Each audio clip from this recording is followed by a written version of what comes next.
Bonjour à toutes et à tous. Le département, c'est la solidarité. C'est l'aide, l'accompagnement aux personnes les plus sensibles. Aujourd'hui, nous souhaitons aborder le thème du handicap et de la dépendance. Le handicap concerne toutes les tranches d'âge, depuis les bébés, les enfants, les adolescents, les adultes, les personnes âgées. Nous allons donc commencer par les enfants, les tout petits. Pour ce sujet, je laisse la parole à Raphaël Gérald Hervieux. Merci Valérie. De la petite enfance effectivement jusqu'à la majorité, nous allons promouvoir des politiques publiques cohérentes qui favorisent l'autonomie, l'épanouissement, mais aussi la lutte contre la pauvreté des enfants. Notamment, nous donnerons des compétences à l'aide sociale à l'enfance, compétences du département, et qui fera en sorte de promouvoir les structures qui ne font pas du placement la solution sine qua non. Il y a d'autres choses à faire et nous allons porter ces politiques publiques sur ces structures autonomes pour les parents et notamment les enfants. Le handicap, c'est aussi les adultes, notamment les adultes atteints de troubles autistiques. Certains disposent d'une autonomie et ils ont droit à un logement indépendant, à pouvoir vivre leur vie comme ils l'entendent.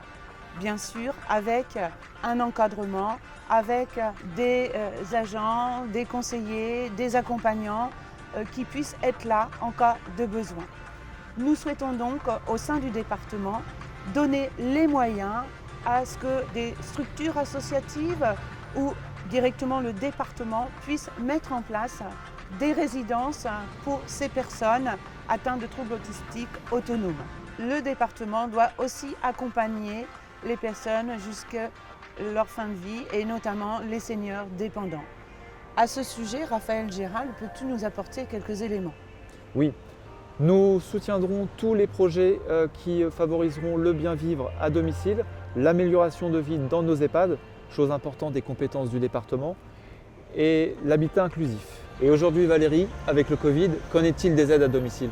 Eh bien, il faut savoir que la majorité départementale de droite, pour la Seine-Maritime, a donné la plus faible prime à tous les personnels aide à domicile, auxiliaires de vie. Et ça, nous souhaitons évidemment que ce soit la dernière fois. Nous souhaitons revaloriser les salaires de ces personnes, de tous ces métiers qui sont présents au quotidien pour les personnes âgées, les personnes dépendantes. Revalorisation des salaires et amélioration des conditions de travail. Voilà ce qui nous motive et nous sommes là pour répondre aux besoins de la population depuis la naissance jusqu'à la fin de vie. Alors n'oubliez pas que pour les 20 et 27 juin prochains, pour les élections départementales et pour le canton Le Havre 5, pour voter bien, votez touche numéro 1.